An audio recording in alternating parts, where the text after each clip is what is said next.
Hi guys, today what we're going to look at is how to drain a radiator. So we've got a system here that's been put in, there's just a tiny little weep coming from one of the tails. So what we're going to do is isolate the radiator, drain it down, take the tail out.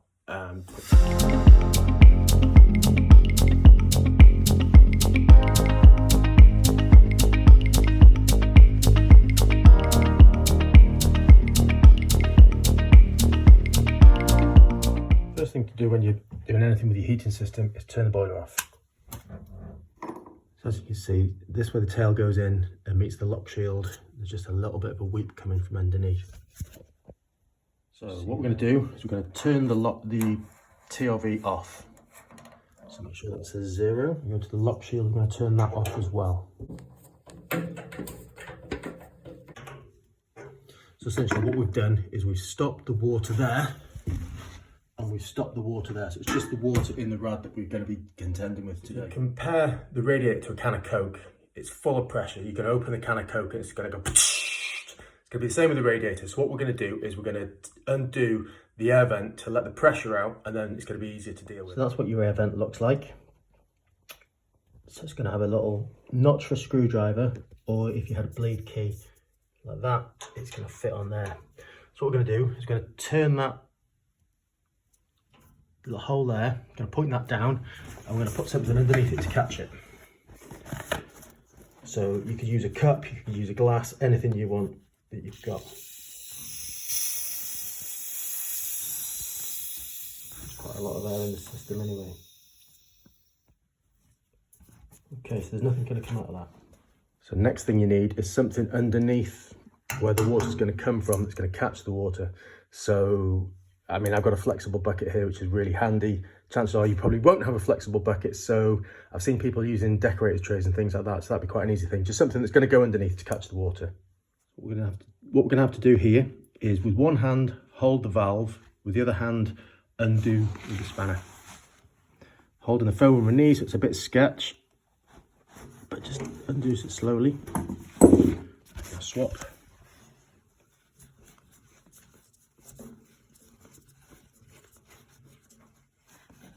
Just gently ease it back. So not a lot of water is going to come out initially because we've got the bleed valve shut over there. So if you imagine you've got a cup full of water, you put your straw in and you put your finger over the top and you pull it out, you've created a vacuum, so you'll be able to suck the water out. So what we're going to do now is, with my bleed valve key, stick that in there. I'm going to open it up, and then all the water's going to shoot out of there.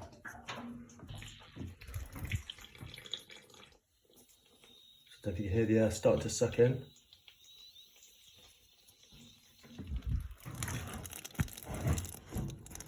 and there you go, the water starting to come from there.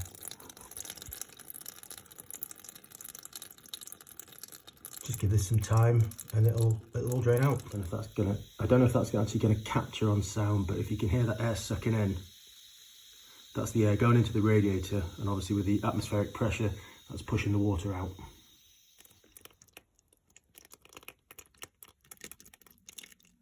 It's quite a big radiator that you're draining, and your vessel that you're containing the water in is starting to get a bit full.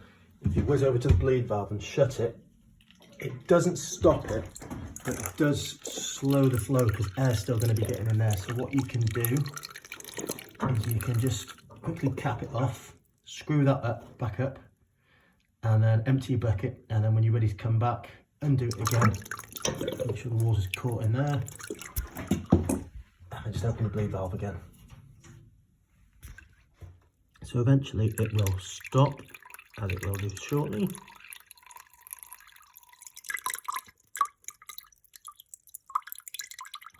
Eventually it will stop. At that point you're going to want to go and empty your bucket because it's going to be quite full. And then as you get that out, what I suggest is put a little towel under just to catch the drips whilst you're not there.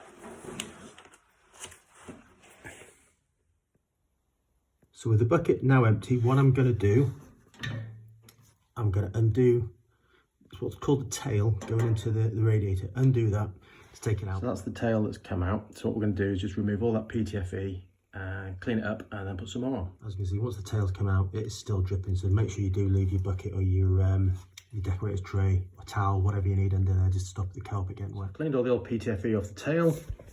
And we're giving the inside of the radiator a bit of a clean as well. So we're ready to start PTFEing up the tail. So we're putting on PTFE tape. Comes on a roll like that. This is what we're wrapping it around. Don't do it that way because every time you go around, you're going to get longer.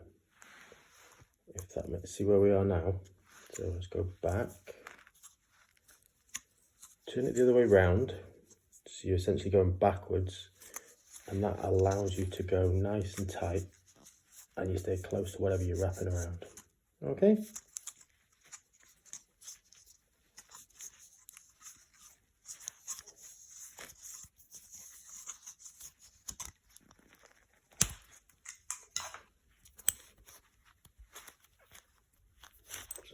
I'll wrap that up. For good luck, I put a little bit of jointing compound around it. You don't really want it to leak.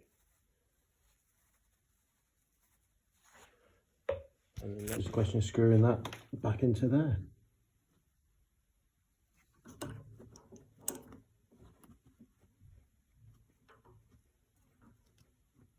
Whatever you do, don't do the loop of your bucket onto the valve because you're going to have to undo it to get it out. We're now at the point where we're ready to fill up. So if you remember, we've capped the water off there with the TRV.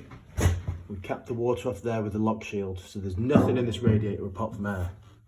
So what I normally do is I'll turn this on and you're hearing the water rush in. But it's only going to come so far because we've taken the water out of the system. So now you can hear the air filling it back up.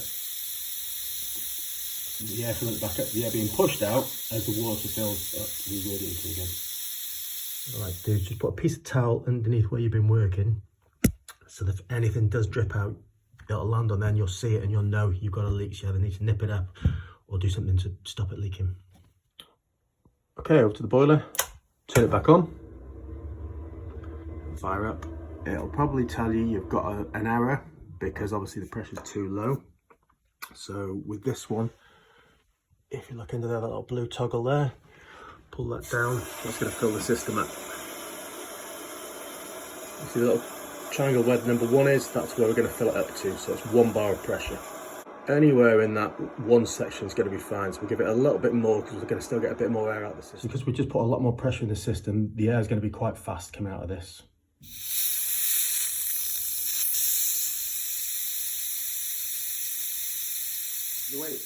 The way it was explained to me years ago was technically you have 2 pressures within your system. You have the cold pressures as it stands now. So we've tested this and it's fine.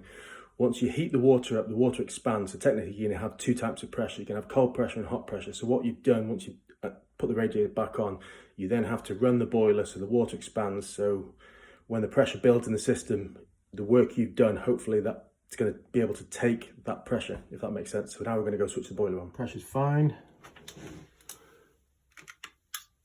Turn on to manual. Boiler's fired up. Boiler's just kicked in properly, so this pipe's getting warm now. So this takes the hot water away from the boiler, goes all around the system. It's going to come back through this pipe, through this magnetic filter, and then back to the boiler.